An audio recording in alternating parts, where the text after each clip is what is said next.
Okay, well I think this is everybody, so we're going to go ahead and get started. Everybody got the email? Yes. The reading today was? Communication, that's right. Communication.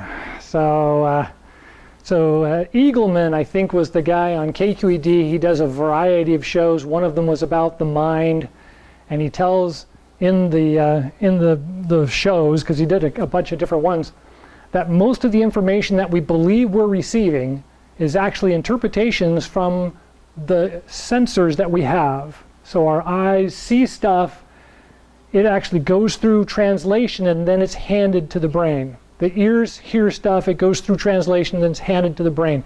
Even the things that we touch and feel are going through a set of sensory systems that are translating the data to our brain, and our brain is then saying, oh, this is what it is.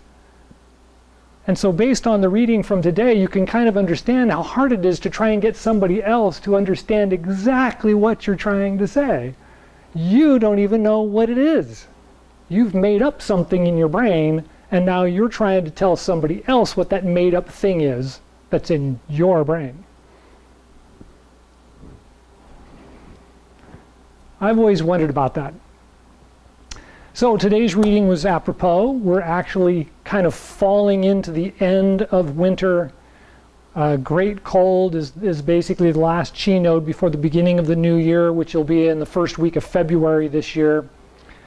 And with that, Yin is now the grandmother carrying Yang around, which is the baby boy.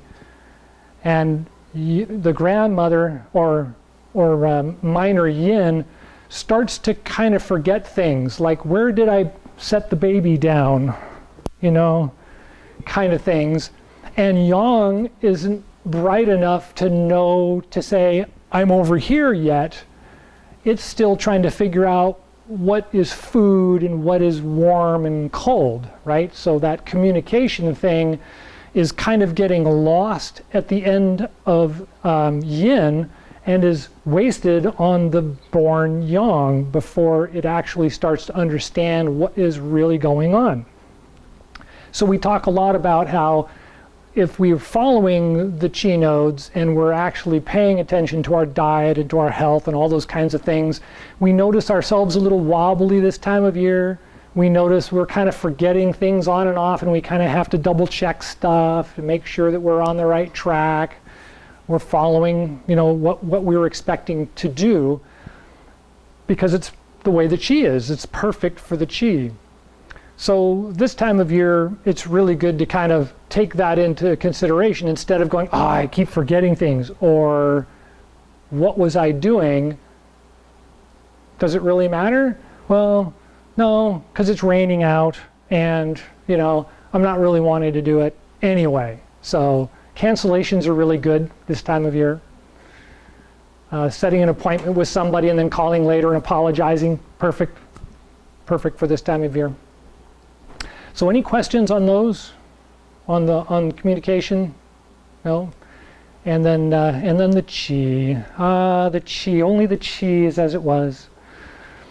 So as we talked about before, with this time of year, we're kind of starting to move again. This whole idea that Yang isn't quite strong enough to stand on its own doesn't mean that we shouldn't try to stand. And you see it in a child. They're wonderful. You hold them up and put them on your legs, and they're going like this. They're trying to use their legs already, even though they don't know what they're for. And so we're going to take a look at that. So grab your chair. We'll sit on the edge of the chair as we would for our normal exercises.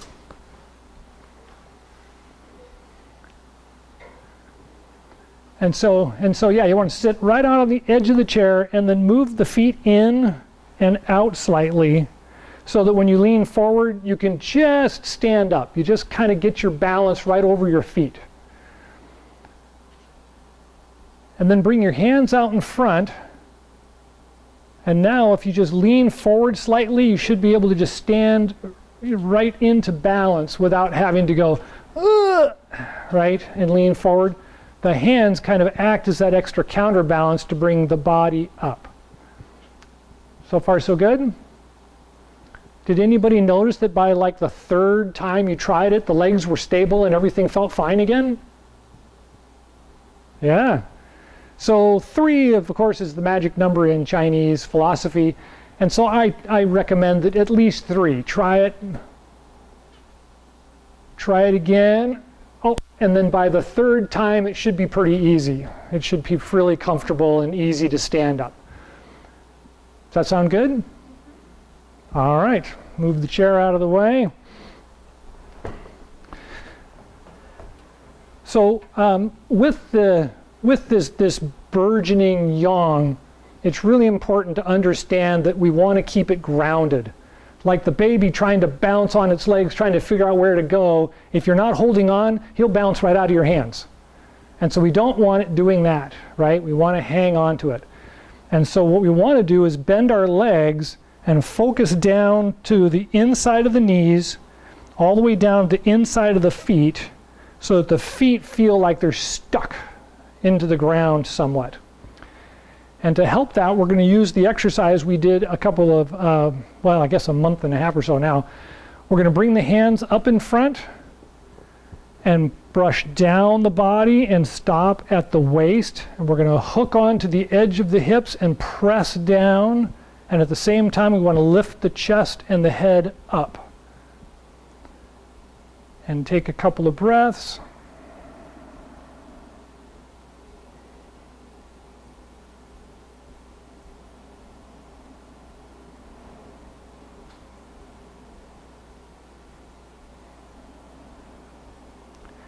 And then we're going to let the hands go and stand up. Bring the hands up again. And this time as I come down, I'm going to bend my knees with my hands. Right back down to the hips again. And press.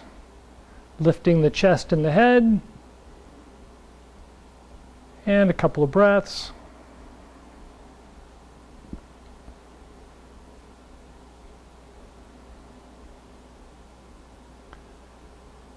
And this time we're going to kind of do it in unison, so when the hands come down and start to go up, the body comes up.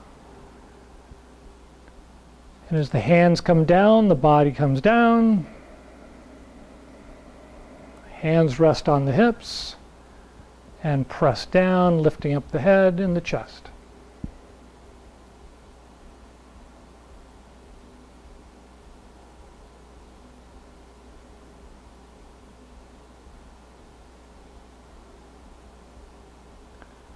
And then the last time, let the hands out, lift up, bring up the hands. This time we're going to bring the hands down and together. The inside thumb, the outside hand, the inside thumb is going to press against the inside of the hand. And the other thumb is going to press on the corner between the forefinger and the thumb and come into the just below the belly button, the dantian.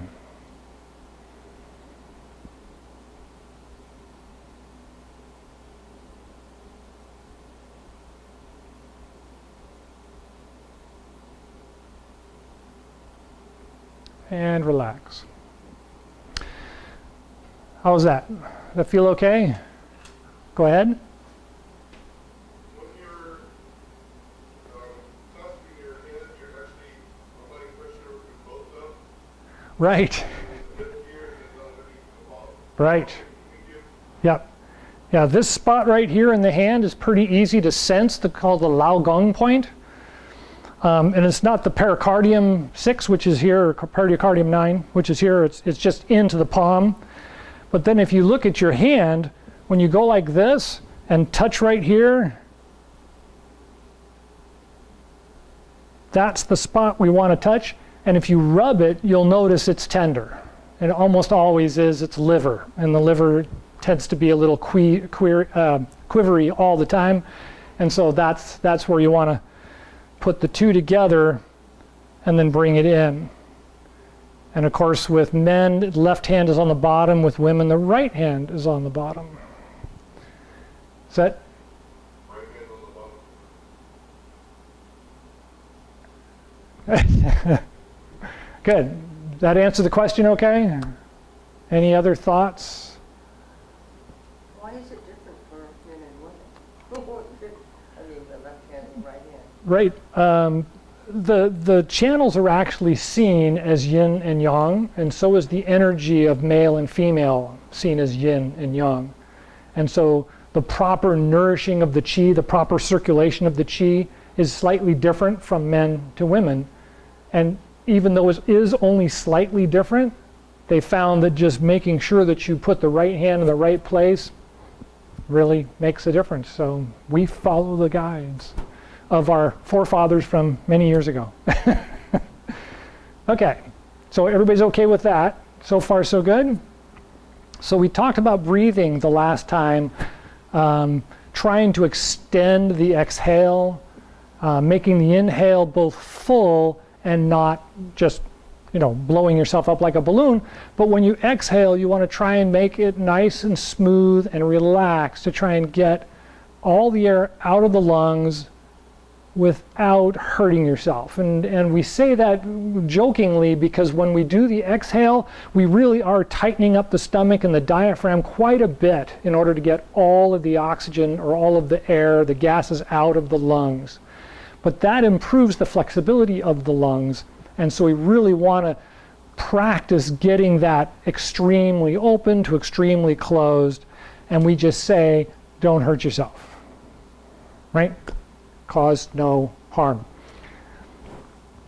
So did anybody try the breathing exercise? Try and extend it out a little bit. See how that felt, or did it improve your outlook, your lung capacity, or? Okay. It is relaxing. Yes. Yeah. That good point. It slows you down.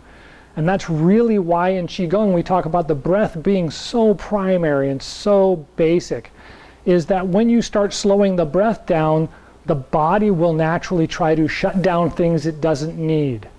So if I'm standing here and I'm relaxing and I'm taking deep breaths, I can feel my muscles just kind of like, right, trying to lie down because there's not enough oxygen to keep it all working. But there is enough to keep it working. We just think we need all that oxygen. So work with it a little bit, play with it a little bit, and kind of get to a balance for yourself. Any other thoughts on breath, movement, chi? Okay. We're going to kill ourselves again today. So we want to do the moving exercises a little bit again. Did anybody remember the moving exercises from last week and have questions about the movements? No? Okay. So the basic one is 3 gates. I'm going to stand in a nice standing position with the arms and the chest open, rounded. Legs are bent, back is smooth.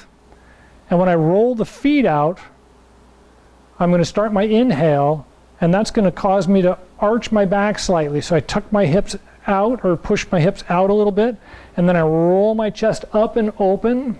So I kind of do this whole lifting and opening, and then when I exhale, it's a reverse of that. But I'm not really rocking back and forward. I'm just going up and down slightly.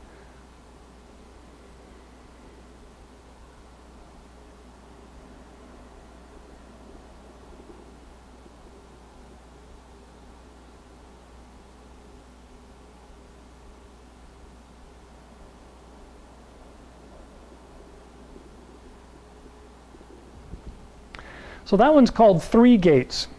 We're using the bubbling spring points in the bottom of the feet, the Ming Men and the Dan Tian, and then the chest, pericardiums, and the heart and lungs, and that rolling open and close. So it's considered the 3 gates.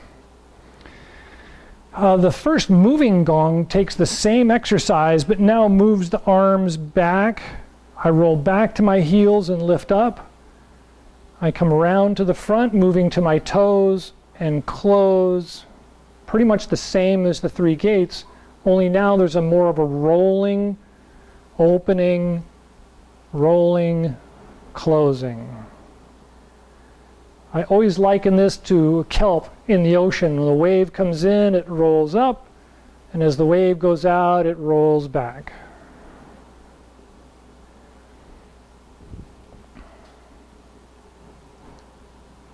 So far, so good? Okay. The second moving gong is meant to be done fairly low, but we don't have to go very low if you're still beginning at this. But if you bend your legs a little bit more, a little bit wider, and bring the hands to little flowers and point them at the dantian. When we inhale, the flowers rise up and open, show their blossoms, roll back, and die, withering away and returning back to the earth or the mother. And so as I do this, I'm rolling up to the toes, across the toes to the outside of the foot, back to my heels, and then to the inside of my foot to start again. And it reverses and goes the other way by rolling out to the heels, outside of the foot, toes, inside of toes, and then back to the middle of the inside of the foot. So far, so good? That one's really good again this time of year because of that lifting and settling is really good for the body this time of year. And then the last one that our normal group, the last one is the belt channel gong. And belt channel is much different in the fact that it rolls from side to side instead of from inside to outside or outside to inside. So we're actually rolling from the left side of the foot to the right side of the foot. But I'm still going around, but I can't reach around. So as I go out, it's like there's another me out there. I'm going to go out. I'm going to be on my heels because that's my back. And then I'm going to come out to the front. I'll be on my toes.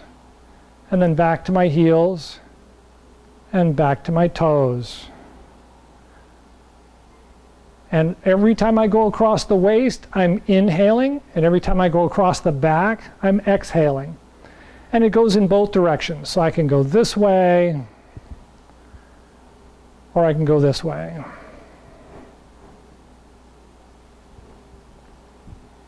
So far, so good. That was kind of a quick review, but we're still kind of working into the spring, right? So let's pull up our seats and do a little quiet gong.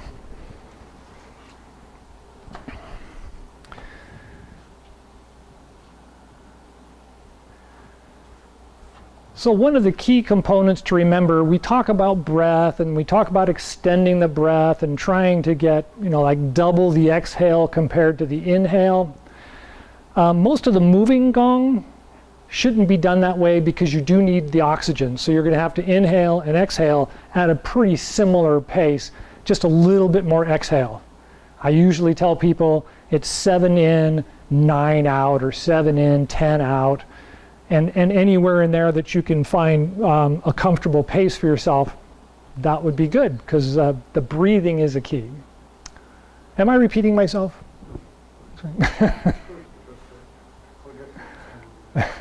That's right. So when we're doing the breathing in the quiet gong, it makes it really easy to try and do as much of an inhale and then a really, really long exhale. But during the class sessions, I try to keep it at a pretty moderate pace so we can accomplish something. Otherwise, it's a half an hour of just breathing and we haven't really done anything yet and the class is over. So we're going to go at a regular pace.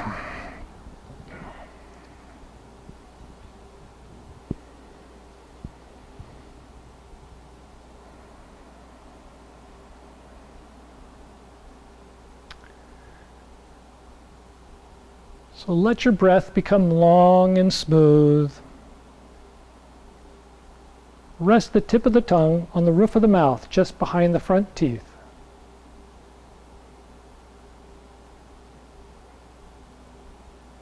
Feel the body lift up slightly and connect to the universal chi. Feel the feet grip the ground slightly, connecting to the terrestrial chi.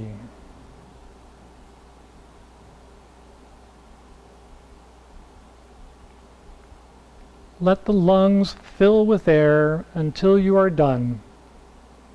And then slowly exhale, allowing it all to leave the body.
bring your awareness back to the room. Feel your body. Feel the hands on your abdomen. And then begin by bringing your hands around the abdomen, inhaling up and then exhaling down.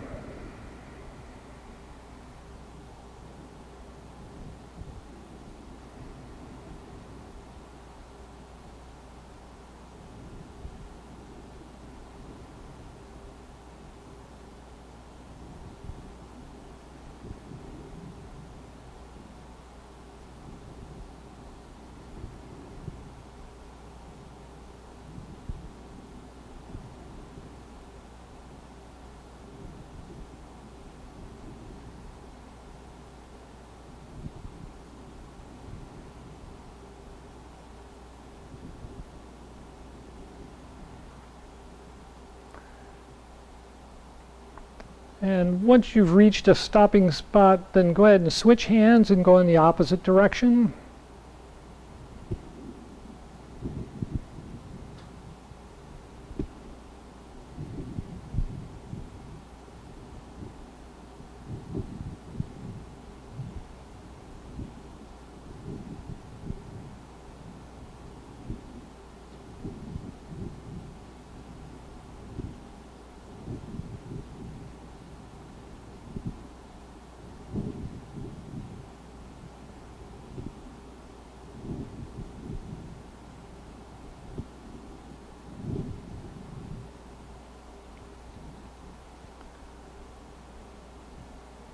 And when you've reached a stopping spot, return the hands to the original position. And rub the hands together. Wash the face with both hands.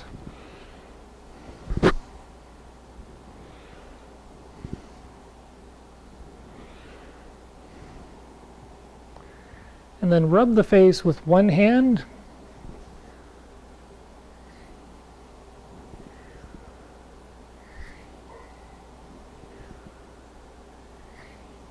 And after 3, switch hands and go in the opposite direction.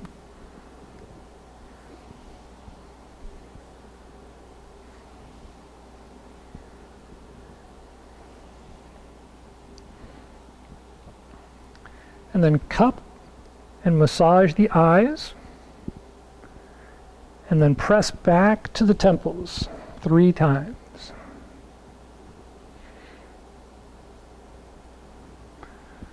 And then rub the scalp with the fingers.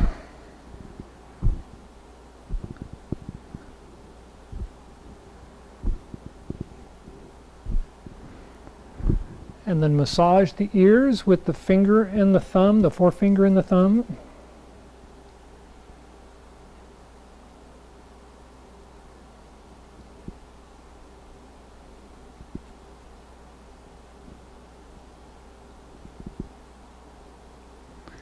And kidney breaths.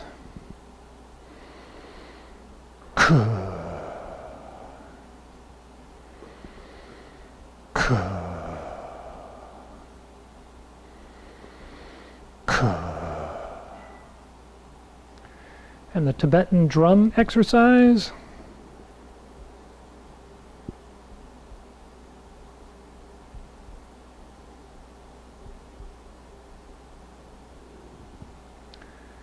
And then massage the back of the neck.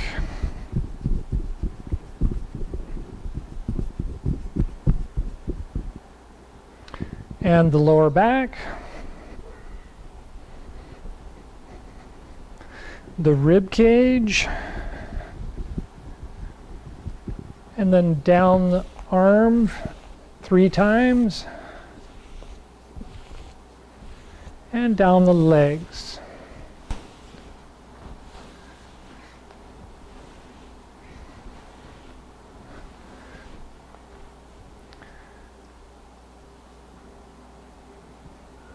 Okay, how was that?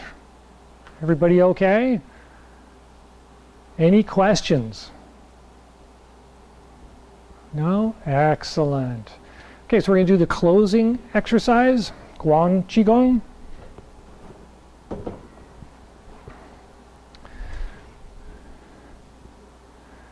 Start in the standing position again.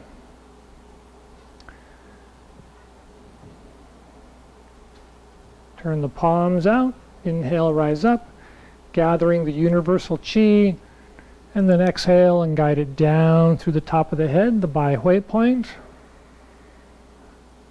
Take a breath at the heart and lungs. And at the Dan Tian and Ming Man. And the bubbling spring points, the bottoms of the feet.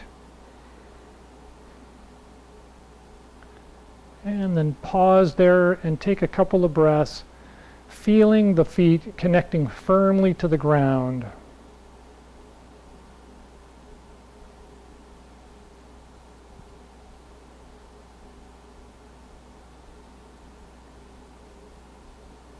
And when you're ready, palms out, inhale, rise up.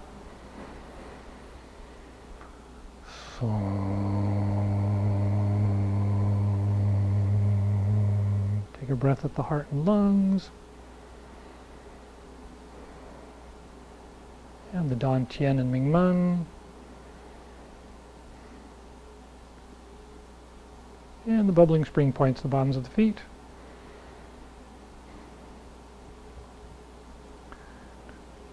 Feel the weight of the body sinking down to the bottoms of the feet and the tips of the fingers.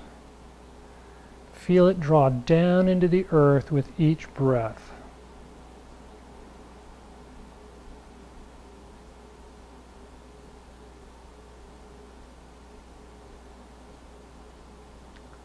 One more.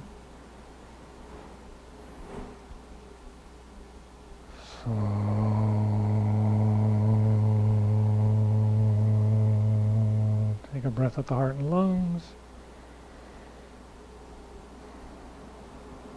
Dan Tian and Ming Man. And the bubbling spring points, the bottoms of the feet.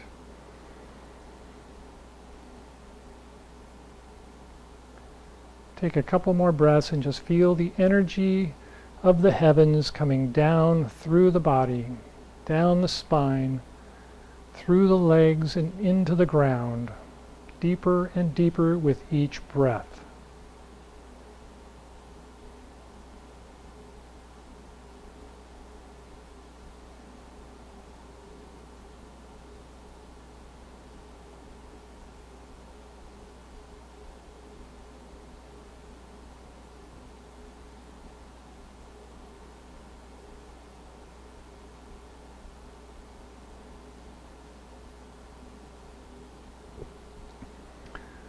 All right.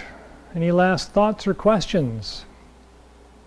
No? Thank you for coming.